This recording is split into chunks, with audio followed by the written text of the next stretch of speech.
So much. I'm the Director General of Kisii Resistance movement, as you've been told. And before I read the statement, I want to say the following.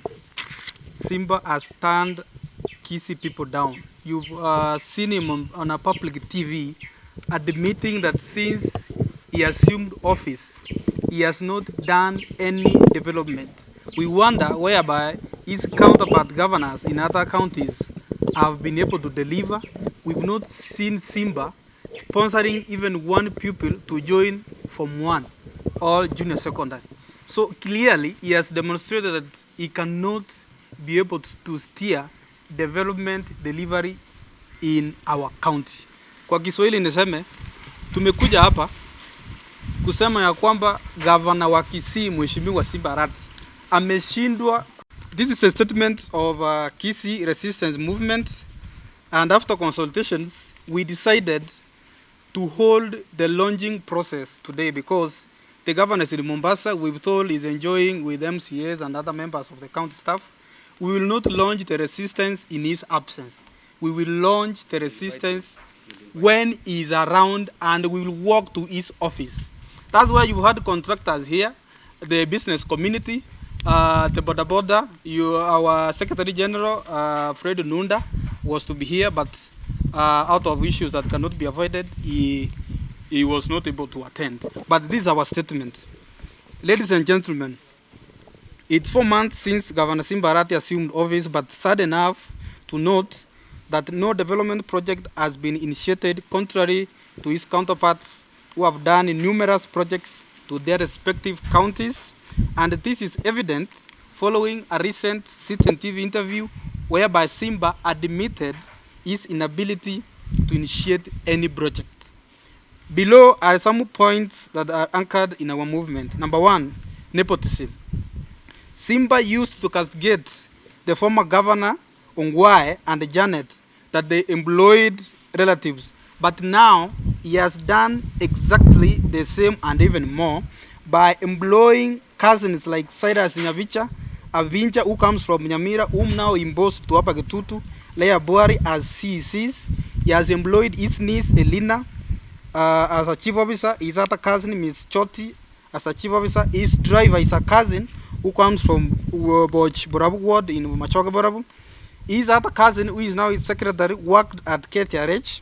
Further to this, Simba has ensured that leader of majority, deputy speaker, head of procurement, CEO KTRH, chief of staff, 4 chief officers, they come from Bobasi. Bobasi is an household of Umogusi, which has taken over 70% of the share of the county government.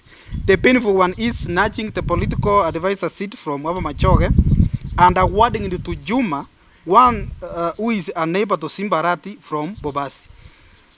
He has awarded all teams that campaigned for him and rejected Simba Rescue Team, whereby I was heading it, on grounds that I come from Machoke Church, and now he has printed t-shirts for youths from his village, whom you saw the other day appearing on TV, that they are the team so that they can have his political scores. Number 2, victimization of county employees. A few days after he was sworn in, he was seen in many occasions parading his staff at the stadium on allegations that they were incompetent, and later invited a human resource audit firm that released a report of about 1,314 ghost workers, whereby they never gave clear information about their names, bank details, and other crucial primary details to prove their findings.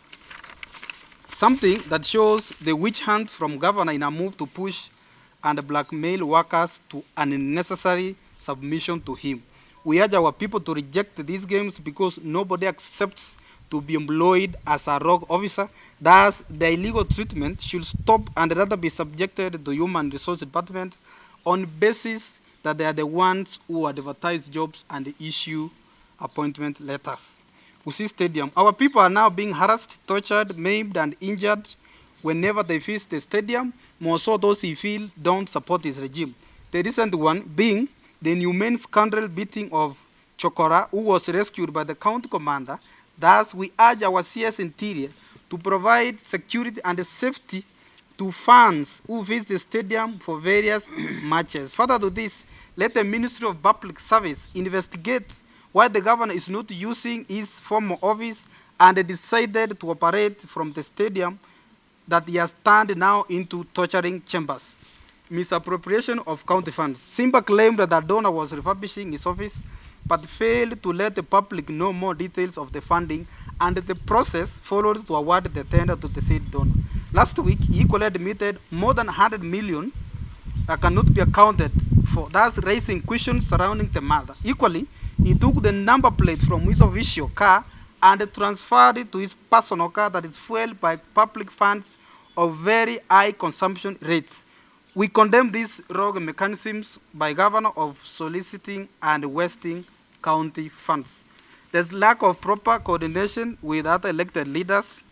After Senator Nyonka raised key issues on matters recruitment of CECs, CEOs, and other staff, Simba blackmailed Senator on social media as a drunkard, beggar, conman, and incited some of us to insult governor in a bid to portray him as a bad leader, whereas it's Simba's scheme to use his unlawful recruitment. Simba has created a cold working relationship with other leaders so that he can turn Kisii County into a one-man show to avoid scrutiny and proper oversight. Lastly, fake allegations and blackmail to medical professionals. After failing to equip our health facilities with enough drugs as promised, Simba has now turned into fabricating rogue stories of how doctors fetch drugs from government hospitals to their clinics so that he can have political scores. A recent one observed at KTRH, which had no basis. Let Simba respect medical professionals and provide a good working relationship to employees and other people. End of statement. This statement has been undersigned by the Director General, Nyaura Bernard, Secretary General of Manondieki, Fred Nunda, our Secretary General. Thank you. Chote tangu kuchaguliwa. So tunashangaa huyu ni gavana mgani, kwa sababu wenzake wa kaunti zingine wameanza projects zenye wamefanyia watu wao. Sasa we are here kusema ya kwamba as Kisii people, because we are the people who elected him, sisi tumechoka na yeye na amedhihirisha ya kwamba ameshindwa na kazi. Aseke Kisii want to launch in the absence of Simba. Let him come home. As what the contractors have said, they have given him ultimatum, youths have given him ultimatum, business body. If he is not going to deliver to the people of Kisii County, and we want to say the resistance movement will scrutinize, will criticize Simba Arati on merit. We will criticize him on what he promised to deliver that he has not done. We will criticize him on nepotism. You heard me read the statement. These are the some of issues we will touch. So Simba Arati, wherever you are hiding or wherever you are in Mombasa, have your luxury in Mombasa, come back home, deal with citizens who voted for you. As you can see, we are not fearless. We hear Simba Arati as people who can chase people, who can maim. We have several reports, and even myself, during campaign, Simba sent people beat me at Kagoj. I've recorded statements. Let him not turn Kisii County into a Tagari zone whereby he will beat people, even the people who are innocent. Simba Arati, deliver to Kisii County residents. If you cannot deliver, we will request President Ruto to dissolve the county government as Uhuru dissolved Nairobi and brought Mbadi. What we want is proper development. Committee having spoken. As I said earlier, ladies and gentlemen, I'm Mr. Hoffman Ondieki, who is the Secretary General of the Kisii County Contractors Association. And I would like to inform my brother, the Honorable His Excellence Paul Simba Arati, the following. We are legitimate people of Kisii County government. We are sons, and so we are sons from the soil of Kisii. So we want to tell him that he has no any other alternative. He must pay all the pending bills. And let him underline the word paying all the pending bills. Why am I saying that? Because You cannot come and take people for granted. You suspend crucial officers from the county government who are supposed to give documents to the people, the contractors who worked. Then you stall ongoing projects. You come by pretense that you cannot pay contractors because they do not have documents. I want to ask you a very simple question, my brother. The contractors don't issue, for example, an LSO to themselves. It is the government that gives them vital documents that necessitate payment. So, my brother, you have no choice. You cannot come up with a vetting committee. A person like a chairman who doesn't even know an LSO, he doesn't even know how an LSO looks like. You put an incompetent team to verify the pending bills of the contractors. You victimize contractors. You brought our county down. The economy has shattered. Then you are here. You want to pretend that we come and glorify you. My brother, we want to tell you, just like my chairman said, we have got what it takes to take you head on. And we want to tell you, my brother, if you are not able to take care of the Kisii County government as you vowed in your pledges, ship out and get out. We have got people who are capable to come and lead this county. Secondly, as my chairman said, we are giving you 7 days ultimatum. We cannot allow a scenario where our contractors are suffering. Most of our contractors have been, properties have been auctioned. Most of our contractors' kids are not able to go to school. Most of our contractors have been chased away from their rental houses. And you are here just driving carelessly around town, bragging on how you brought contractors down. My brother, we want to tell you, the writings are on the wall. We are coming for you. Just like the chairman said, we will come to that stadium where you have put criminals, goons, who are beating people up and down. And we want to tell you, we will not take those any longer. We are coming there. We want to tell you that, my brother, enough is enough, and the writings are on the wall. So I want to tell you, alongside what we are doing as contractors, we are now organizing our troops. We are coming up with the business community. We are coming up with the boda guys. We are bringing everybody who has been affected in this country together. And we are starting a resistant movement. We want to put you into checks and balances so that we make sure that you deliver. And my brother, I want to assure you, look at me properly. If you are not going to deliver to the people of Kisii, you will get out of that seat. And in fact, I want to ask you a very simple question. You've never stepped in Kisii governor's office. You're in the stadium throughout. And we understand the person who is supposed to be in the stadium is a stadium manager. So I don't know whether the people of Kisii elected a stadium manager or they elected a governor. But we want to tell you, my brother, we elected you as a governor. Get back to the office, resume in that office, and work for the people of Kisii. That is what I can say. And I want to say this. Because of the following things that have happened to the Kisii County government and how people have suffered, we are coming up with a resistance movement. And the director of the resistance movement, my brother, is here. You can be able to talk to our faithful citizens in Kisii. Thank you. My name is Michael Samuel. I'm a contractor in this town. At the same time, I'm a politician. But today I want to talk as a contractor. As my brother said, the last general election, I was the ad hoc chairman who was leading the contractors to look for a suitable candidate who was to spur our county for development in our county. We signed even an MOU with the current governor, me as a signatory, plus my chairman, who is Mariera. And we agreed the time he was to be in the office, he was to do first thing, pay us spending bills, issue contracts to our members, and many other things which we signed. But up to date, the current governor, who is in the office, has done none of those. Even today, if you look into the papers, the Nation front page indicated that our governor is one of the people who have not done anything.